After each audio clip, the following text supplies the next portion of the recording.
విజయసాయి రెడ్డి గారు ఒక excellent tweet చేశారు. చంద్రబాబు నాయుడు గారికి ముసలోడు అయిపోయారు, 75 సంవత్సరాలు వచ్చేసినాయి.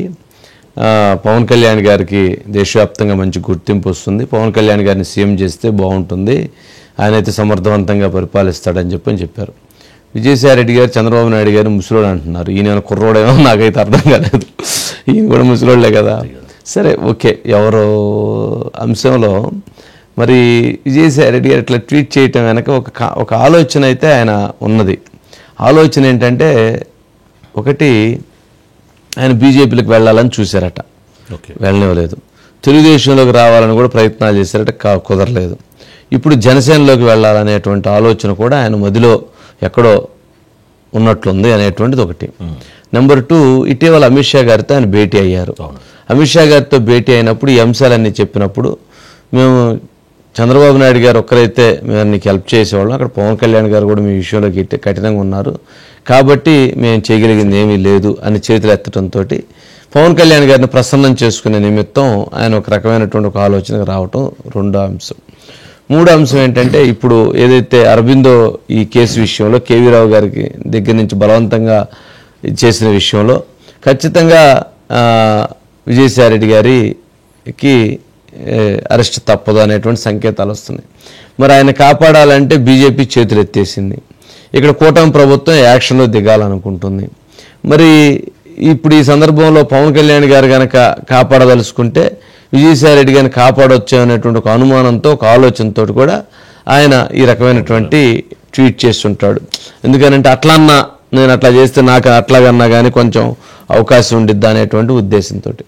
కానీ ఇలాంటి ఎన్ని ప్రయత్నాలు చేసినా కానీ అవి కుదిరేది కాదేమో అని అనుకుంటున్నా. ఎందుకు కాదు అని అంటే, అసలు కాకినాడ పోర్టుకి వెళ్ళింది ఎవరండి? పవన్ కళ్యాణ్ గారు వెళ్ళారు. మనం వెళ్ళాము, మనోహర్ గారు వెళ్ళారు, పవన్ కళ్యాణ్ గారు కూడా వెళ్ళారు. పవన్ కళ్యాణ్ గారు వెళ్ళిన తర్వాత ఇది కాకినాడ పోర్టు పంచాయతీ బయటకు వచ్చింది, సీ పోర్టుది. ఆయన వెళ్ళింది యాంకరేజ్ పోర్టుకి వెళ్ళారు. కానీ అనుకోకుండా అక్కడికి వెళ్ళడంతో ఆ పక్కనే ఉన్నటువంటి జరిగిన మాఫియా వ్యవహారం గురించి నోటీస్ బయటకు రావడం జరిగింది. సోషల్ మీడియాలో పోస్టులు పెడుతున్నటువంటి వాళ్ళని ఎక్కడి నుంచి మొదలైందండి? ఎప్పుడైతే పవన్ కళ్యాణ్ గారు సీరియస్ అయ్యి కామెంట్ చేశారో వాళ్ళని ఖచ్చితంగా ఉపేక్షించకూడదని అక్కడి నుంచే మొదలైంది కదా. మరి అలాంటి ఎక్కడైనా యాక్షన్ అనేటువంటిది ఆయన ఎక్కడ ఊరుకోవట్ల, ఎక్కడైనా తప్పు జరిగింది గతంలో అంటే వాళ్ళని ఉపేక్షించకూడదు అనేటువంటి బలమైనటువంటి అంశంతో ఉన్నారు. మరి ఇప్పుడు ఆయనే మొదలుపెట్టి హ్యాండిల్ చేస్తూ ఉంటే మళ్ళీ ఈయన అక్కడ చేరి చిన్నగా ఏదన్నా తప్పించుకునే ప్రయత్నాలు చేయాలని అనుకుంటున్నారేమో, కానీ అవన్నీ సాధ్యం కాదు. ఒక ఆలోచన అయితే ఉండిద్ది. విజయసాయి రెడ్డి గారు ఒక ఆయన చేసేటువంటి ఒక క్రిమినల్ చర్యలు అంటే ఒక పొలిటికల్లో ఒక డిఫరెంట్ గేమ్స్ అవి. ఇంతకుముందు 2014 నుంచి 2019 వరకు టీడీపీ బీజేపీ కలిసి ఉన్న టైంలో జనసేన ఆయన ఢిల్లీ వెళ్ళి ఎక్కడికి మోదీ గారి దగ్గరికి విజయసాయి రెడ్డి గారు అక్కడ పద్దాకా ఆయన కలుస్తూ ఉండేవారు మోదీ గారిని పిఎంఓ ఆఫీసులోకి వెళ్ళి. ఆ ఫోటోలన్నీ ఇక్కడికి వచ్చాయి. చూసారా, మనం టీడీపీ బీజేపీ భాగస్వామ్యంగా ఉంటే ఎన్డీఏ కూటమిలో వీళ్ళు మా విజయసాయి రెడ్డి గారిని కలుస్తున్నారు, విజయసాయి రెడ్డి గారికి టైం ఇస్తున్నారు, విజయసాయి రెడ్డి గారిని దగ్గర తీసుకుంటున్నారు అనేటువంటి వైఎస్ఆర్సీపీ దగ్గర కోపంతో తెలుగుదేశం ఆ రోజు కొంత ఒక బయటికి రావడానికి కూడా అదొక కారణమైంది. సరే, 4-5 కారణాలు ఇట్లాంటివన్నీ చిన్నవన్నీ పెద్దవి చేయగలిగి, ఆ చిన్నవి పెద్దవి చేయగలిగిన వ్యక్తి ఎవరు? విజయసాయి రెడ్డి గారు అక్కడ ఉండి ఆ చిన్నవన్నీ పెద్దది చేశాడు. అంటే ఇలాంటి ఆ పొలిటికల్ క్రిమినల్ స్ట్రాటజీస్ని చేయటంలో ఆయన సిద్ధహస్తుడు. ఎందుకంటే మనం అదే చూడవచ్చు, 2014 నుంచి 18 టైంలో బయటికి రావడానికి అదొక రీజన్. అలాంటి రీజన్స్ని క్రియేట్ చేయడంలో ఆయన పాత్ర ఉంటుంది. ఆయన చేతిలో కూడా పేపర్ ఉంది చూడండి, అరబిందో కంపెనీ, శరత్ చంద్రారెడ్డి, లేకపోతే ఇంకొకటి ఎన్ని రోజు నోట్ చేసుకుని వెళ్ళారు. సరే, ఆయన ఏమంటారంటే, రాష్ట్రంలో ఉన్నటువంటి సమస్యలన్నింటిని గురించి మాట్లాడటానికి వెళ్ళాను, ప్రత్యేక హోదా గురించి నేను గట్టిగా అడిగాను, అమిత్ షా గారి చెమటలు పట్టేసినాయి, కాకాదు స్టీల్ ప్లాంట్ గురించి మాట్లాడాను, ఇవన్నీ చెబుతారు. బయటకు వచ్చిన తర్వాత జరిగే అవి కాదు, లోపల జరిగే వేరు, బయటకు వచ్చి మాట్లాడే వేరు. ఇది ప్రజలకు అర్థమైపోయింది. మనకంటే కూడా చక్కగా ఇంట్లో కూర్చొని చూస్తుంటారు కదా మహిళలు. టీవీ సీరియళ్ళు ఎంత చక్కగా చూస్తారు. చూసిన తర్వాత సీరియల్ నెక్స్ట్ డే ఏం జరిగిద్దో వాళ్ళు చెప్తున్నారు, ఏం జరిగిద్దో వాళ్ళు చెప్తున్నారు, అసలు ఎప్పుడు బ్రేక్ ఇస్తారో కూడా చెప్తున్నారు, ఎక్కడ కట్ అయ్యి ఆగిద్దో కూడా బ్రేక్ ఇస్తారో కూడా చెబుతున్నారు. మరి వాళ్ళు అంత మహిళలు అంత ఆలోచనతో అంత శక్తివంతంగా ఉన్నటువంటి వాళ్ళు, ఏం జరుగుతుందో ముందు ఊహించగలిగినటువంటి వాళ్ళు, ఊహిస్తున్నటువంటి వాళ్ళు విజయసాయి రెడ్డి గారు ఏం చేస్తున్నారో వాళ్ళు అర్థం చేసుకోలేరా? కాకపోతే మనం అనుకుంటాం మనల్ని ఎవరు అర్థం చేసుకోలేదని, కానీ వాళ్ళందరికీ అర్థమైపోతుంది. ఇది ఒక అంశం.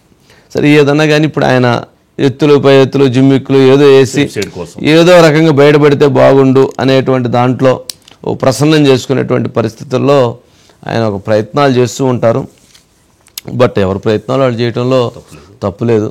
టాపిక్ డైవర్ట్ చేయడం కోసమో లేకపోతే ఇంకో దానికోసం అజిత్ గారు అన్నట్లున్నారు. అజిత్ గారు ఉన్నాయా? ఒకసారి ప్లే చేయండి.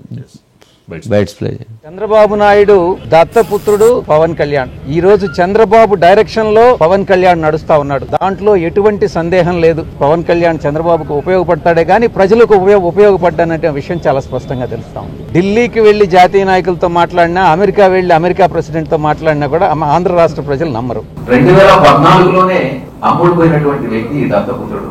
అప్పుడు తీసుకున్నటువంటి కాల్ షీట్స్ 2000 చంద్రబాబు ఇతని కాల్ షీట్స్ తీసుకున్నాడు, పొలిటికల్ కాల్ షీట్స్. ఆ కాల్ షీట్స్ ఇంకా కూడా ఉన్నాయి. ఒక రకంగా చెప్పాలనంటే వాళ్ళ ముగ్గురులో చంద్రబాబు నాయుడు, నారా లోకేష్, పవన్ కళ్యాణ్ ముగ్గురులో బహుశా ఆ ముగ్గురులో పవన్ కళ్యాణ్ బెటర్ లీడర్ అవుతాడేమోనని నా ఉద్దేశం. అంటే మనం ముందు చెప్పాడు కదా, అమ్ముడు పోయాడు ఎందుకు బలికిరాడని మాట్లాడు కదా, అదే నోటితో మళ్ళీ వాళ్ళు మాట్లాడుతున్నాడు. మరి ఆ రోజు ఎందుకు మాట్లాడలేదు? రాజకీయాల్లో చాలా సందర్భాల్లో విమర్శలు చేశారు. సరే ఆయన గురించి ఎన్ని విమర్శలు చేశారు అనేది సరే మనం అందరూ ప్రజలు